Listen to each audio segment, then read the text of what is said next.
host. Today I would like to talk about usage of breath and voice. Of course, so many senses talk about breath and voice and or kiai, sorry, and they always use your hara, not the throat, etc. But what does it mean? And every style of karate seem to use slightly different usage of voice. For example, if I visit Goju-ryu Dojo, they have this. I'm nowhere near master of it, but initially I was like, it sounds so fierce and it sounds like it comes from the throat, but they said they use diaphragm. And they also squeeze the nostril and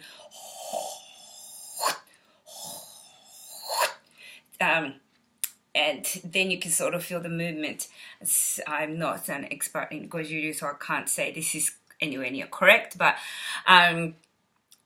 what they're really trying to do is use your diaphragmic execution. And I, as a singing teacher, I can tell when it's used from the throat, and it just sounds very painful. And it's too much work, and also it's just gonna invite nodules.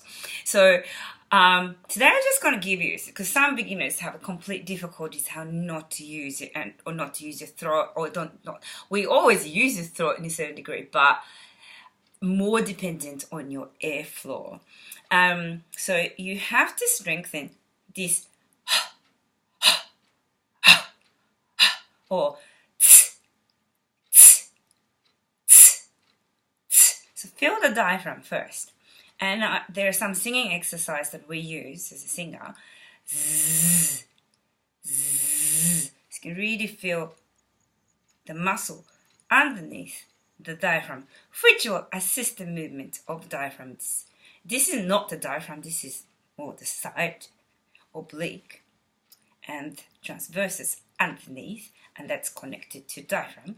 But if these muscles are assisting muscles are strong enough or agile and active enough, then you can use the pelvic floor, transversus, and diaphragm to activate the movement of your airflow.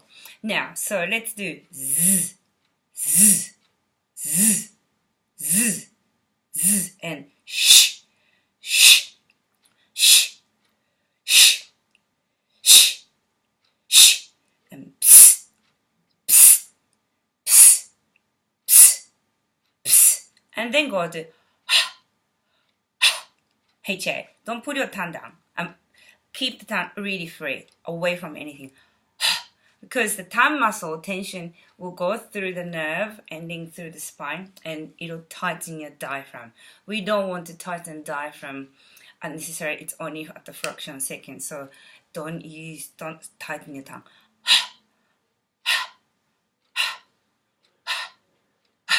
And then feel this movement.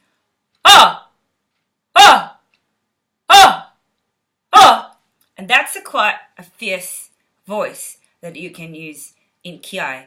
Kiai! That kind of throat-based and also high-pitched, and you're just screaming kiai, which actually to means to scream, and you just screamed by saying scream! It's just idiotic. So bring the vowel out with the consonants if you want to use like hey! Hey! Some people use ta! In kendo, etc., the initial t as consonants to activate, but definitely use this area to bring the strong voice out and deep and a connected voice. Obviously, if you want to raise your voice, if you want to jump high, you want to raise your elevation of your voice so your center of gravity goes up and keep your body light. And when you want to land heavy, you want to, ground yourself so that your kiai point is really deep stance and kind of thing. You can also lower the voice, etc., to make it sound a bit That is, of course, your artistic choice. But in general, when you're kiaiing, ich, nip, some, shi, rather than ich, nip, san, you can hear the difference when I'm compressing here, or if I'm uh, uh, uh. That also, if you start to experiment with that, you will also become a bit more sensitive where your body is, like body gravity is, because it changes the power in your technique as well. So something you can experiment and perhaps acquire sensitivity. Os.